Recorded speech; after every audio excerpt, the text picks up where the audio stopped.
It was a crisp autumn afternoon in the small town of Elmwood. The golden leaves rustled in the breeze as 14-year-old Mia rode her bike through the quiet streets. She was on her way to the local library to return a stack of books, her backpack slung over her shoulders. The town was peaceful, as it always was, and Mia hummed softly to herself as she pedaled.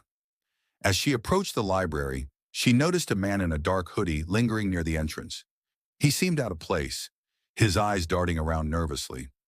Mia hesitated for a moment but shook off the feeling, chalking it up to her overactive imagination. She parked her bike and walked inside, returning her books to the front desk. When she stepped back outside, the man was still there. This time he was pacing near her bike, his hands shoved deep into his pockets. Mia felt a knot of unease tighten in her stomach.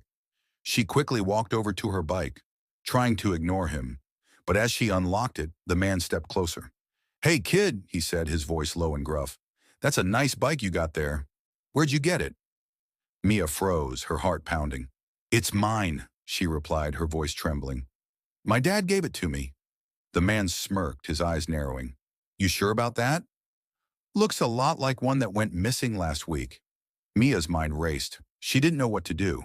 The man took another step closer, and she instinctively backed away, gripping the handlebars of her bike tightly. Just then, a familiar voice called out, "Mia, there you are!" Mia turned to see her older brother, Jake, jogging toward her. He was home from college for the weekend and had offered to meet her at the library. Relief flooded through her as she waved at him. The man in the hoodie glanced at Jake and immediately took a step back. "This isn't over," he muttered under his breath before turning and walking away. Jake reached Mia, his brow furrowed with concern. "Are you okay? Who was that guy?" Mia shook her head, still shaken. "I don't know. He was acting really weird, saying my bike was stolen or something." Jake's eyes narrowed as he watched the man disappear around the corner. "Stay here," he said firmly. "I'm going to see what he's up to." Before Mia could protest, Jake took off after the man. She waited anxiously, her hands clutching the straps of her backpack. A few minutes later, Jake returned, his expression grim. "That guy's trouble," he said. "I followed him to the parking lot, and he got into a car with a bunch of other shady-looking people. I think they're planning something." Mia's eyes widened.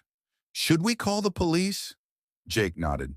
"Yeah, but let's get out of here first. I don't want you anywhere near them." The two siblings hurried back to their house, where Jake immediately called the local police station. He explained the situation, describing the man and the car he'd seen. The officer on the phone assured him they would look into it. Later that evening, as Mia and Jake sat in the living room watching TV, there was a knock at the door. Jake answered it to find Officer Ramirez, a family friend, standing on the porch. "Good news," Officer Ramirez said with a smile. "We caught those guys. Turns out they've been stealing bikes and selling them in the next town over. Thanks to your tip, we were able to stop them before they could do any more damage." Mia let out a sigh of relief and Jake grinned. "That's great to hear. Thanks, Officer Ramirez." As the officer left, Mia turned to her brother. "I'm glad you were there today. I didn't know what to do." Jake ruffled her hair affectionately. "That's what big brothers are for. Just remember, if something feels off, trust your instincts and don't be afraid to ask for help." Mia nodded, feeling safer than she had all day. The quiet town of Elmwood was peaceful once again, and she knew that, no matter what, her family would always have her back.